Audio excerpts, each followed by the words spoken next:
Welcome to Podcast 83, a regular look at the news, stories, and trends related to Michigan's 83 counties from the Michigan Association of Counties. All right, good afternoon, everyone. Welcome to Podcast 83, the podcast put on by the Michigan Association of Counties.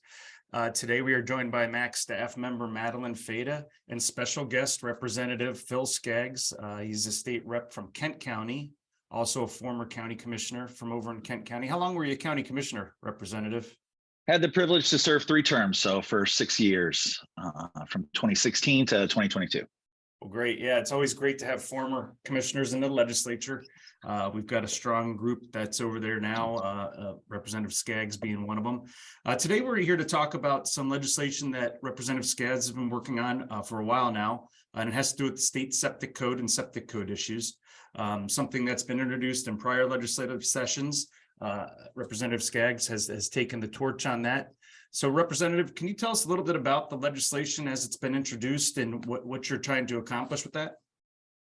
Well, first, let me just thank you guys for having me on, and the Michigan Association of Counties. You caught me here in my summer attire and my attempted facial hair. But we are continuing with a slightly more casual style to be focused on legislation in Lansing. And one of the pieces of legislation that we are working on is the septic code, which, as you mentioned, is something that has been discussed in Lansing for decades, and which had been discussed earlier. And this is how my interest came about as a Kent County commissioner. It was something that we were working on, sort of interrupted by COVID, to have our own local system, but there are certain difficulties with doing that. And so as I moved on from county government to state government, seeing the problem, which is a serious problem in many communities with septic pollution, that when we have failing septic systems, and we believe about 15 to 25% of our septic systems are failing, that we see heightened levels of bacteria, mostly E. coli, even viruses, in all of our water. And as Michiganders, we are defined by our water, rivers, lakes, and then the groundwater that many of us drink from wells. So it's extraordinarily important that we keep that as clean as we possibly can. There are many sources of groundwater and surface water pollution, but septics is a major one. And so we're looking to join the 49 other states in the union with statewide septic codes. And as people and county government will know, we have a whole lot of statewide codes, including for well water. So we're just sort of updating the system and making sure that every Michigander has a right to clean water that's not polluted by septics.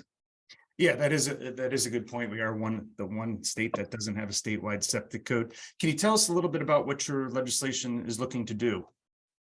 So our legislation, and I want to mention that as there has been, we mentioned at least 3 attempts in my memory at a statewide septic code, and I hear rumors of ones even further back in the mists of time, that we introduced this bill to help start a discussion. And so we are here with, open ears, listening ears, as we move forward. So everything that I will mention about the bill is something where I think is a broad framework about where we are heading. But we are open to fine tuning and improving this bill in any way that we can. And that's why we have, delayed a hearing in front of the committee, because we want to make sure that we have this bill in top shape for a hearing, and then having it begin its movement through the full legislative process. So what the bill does is a couple of different things. It does create a statewide septic code. This would include periodic inspections. So that's a little bit different than some of the bills that have happened before, and has been one of the areas of some debate, whether or not to do it at point of sale or have a periodic inspection system. I simply have found that the science is clear, that these systems need to be inspected on a regular time frame. So as the bill is written now, that's 5 years. The reason that I don't think point of sale works, and many local governments have point of sale ordinances, is because, I've been in my house for 23 years. If the good voters of House District 80 want to keep me here, I will stay here for another 11 and a half years. My folks do own a cottage up north on Burt Lake.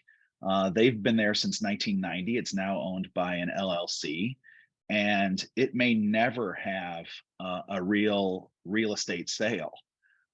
So in that circumstance, its septic system and that septic system is not too many feet away from the shoreline, will never be inspected unless my parents do it voluntarily.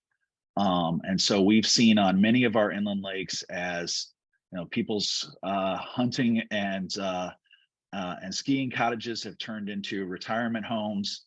On the street where we live, we've seen double wides turn into mansions.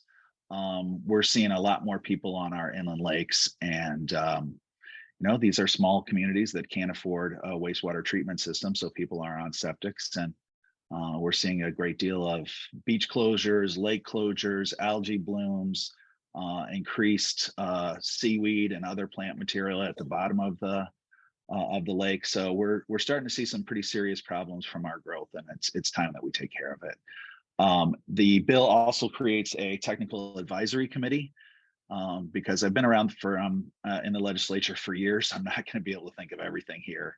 So we have a technical advisory committee that's formed, that's made up of all sorts of experts, including from local government, that will be able to fine tune what an inspection looks like, what some of the details on the definition of failure look like, and make sure that we have a system that works in every community, from different soil types, proximity to water, et cetera, to make sure that this is a strong functioning system. So would that advisory committee set a list of parameters, guidelines, rules? How would that work, and how would they interact with, let's say, Eagle? I'm assuming they would kind of advise Eagle. How would that look? This is an advisory committee for Eagle. Yeah. Okay. So the bill as written has certain broad parameters to it. It has I think a robust definition of what failure looks like.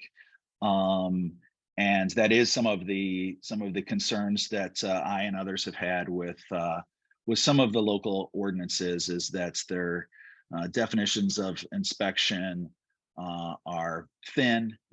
Is there a system, and is there a noticeable failure from the surface?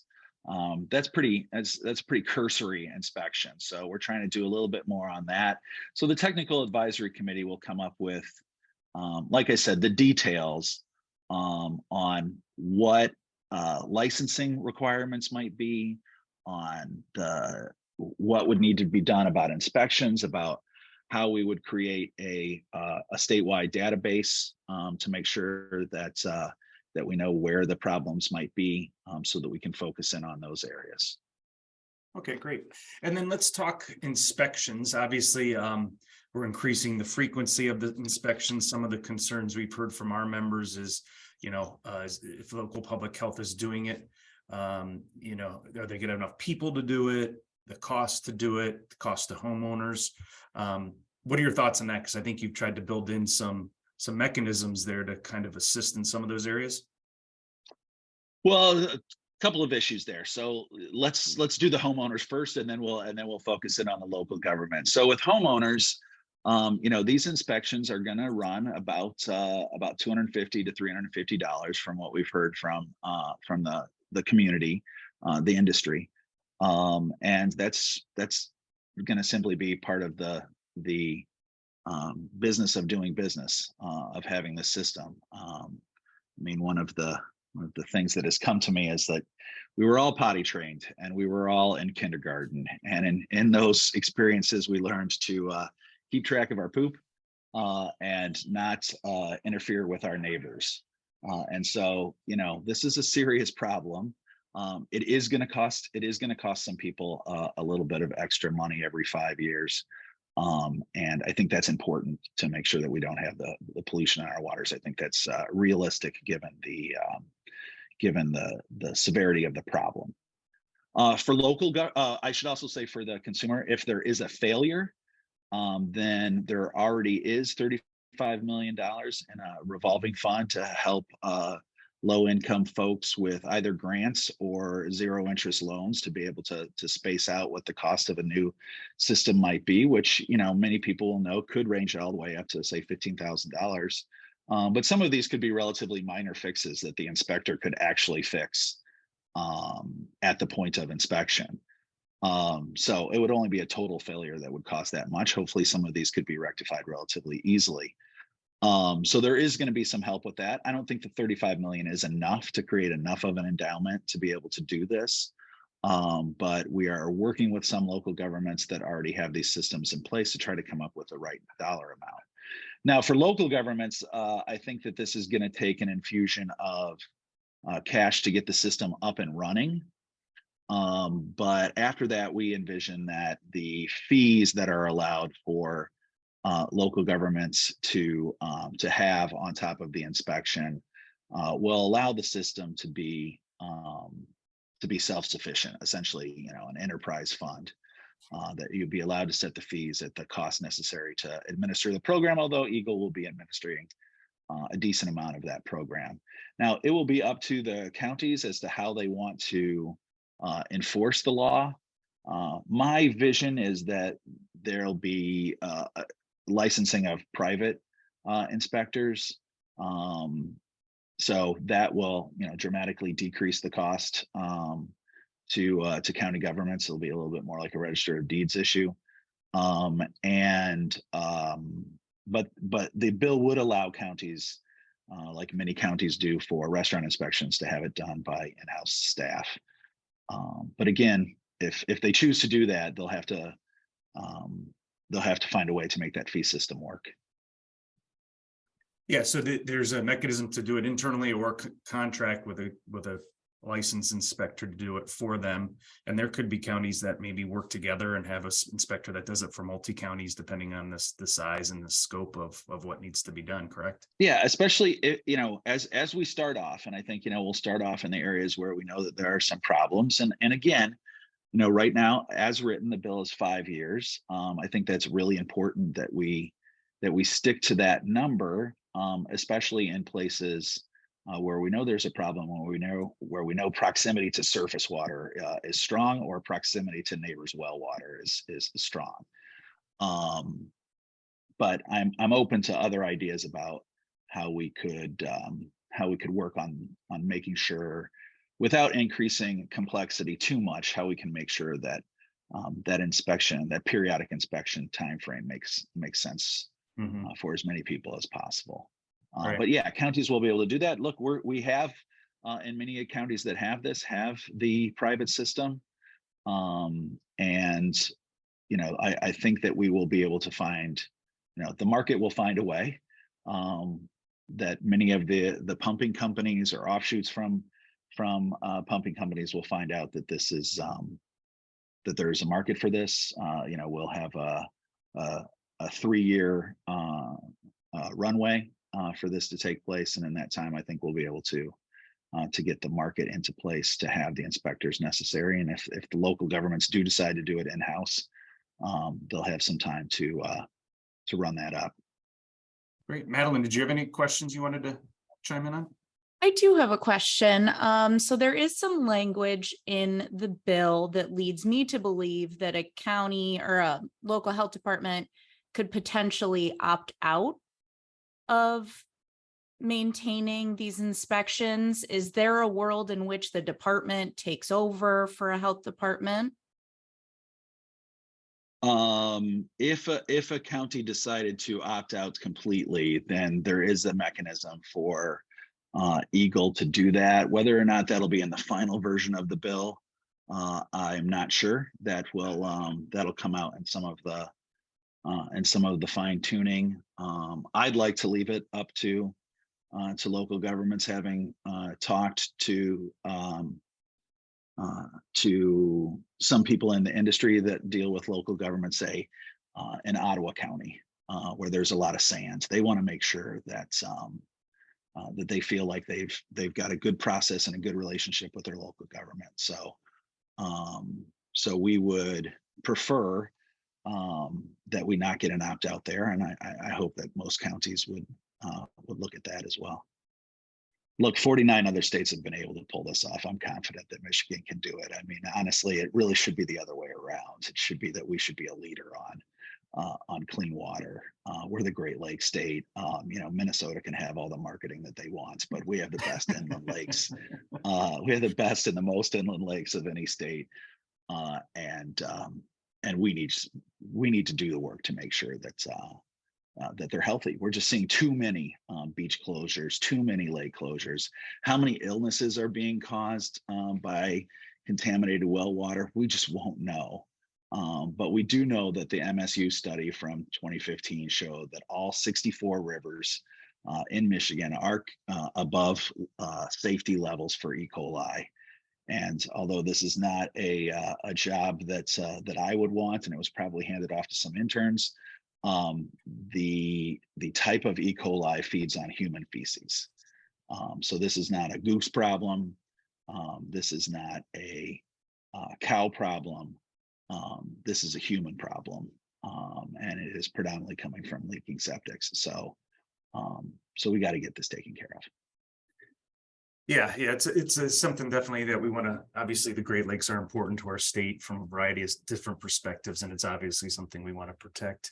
What about what are we looking at for time frame on some of this legislation? We looking to kind of move this fall. Summer kind of everyone's in district right now, but a summer movement or a fall movement. Is that what you're kind of thinking?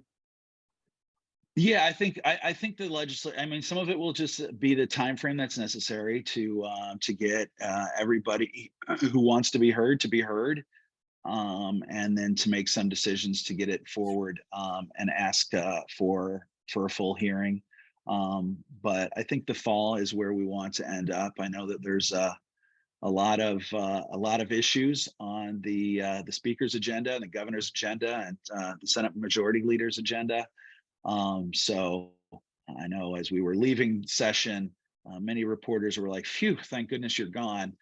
We need a break from this hectic schedule." To which, and my desk on the floor is right next to the media area. I said, "Oh no, we're all going to be back in our districts, finally getting a chance to work on some of our legislation. And so when we come back in the fall, you can expect us to re-hit the ground running." So I think we'll be doing a lot of work, especially in September and October, and I anticipate that septics will be part of that work. Well, great. Well, we appreciate your openness to be here today and to talk with us about this issue. We look forward to obviously working with you and addressing some of the concerns of counties going forward as the legislation moves on. Any final words for us before we sound off? No, wonderful. Just thank you for the invite. Happy to be here and excited to work with Mac and with all the counties throughout our state. All right. Well, great. Have a great few weeks, and we'll see you soon. All right. Thanks a lot. Bye-bye. Take care. Thank you for listening to today's episode of Podcast 83.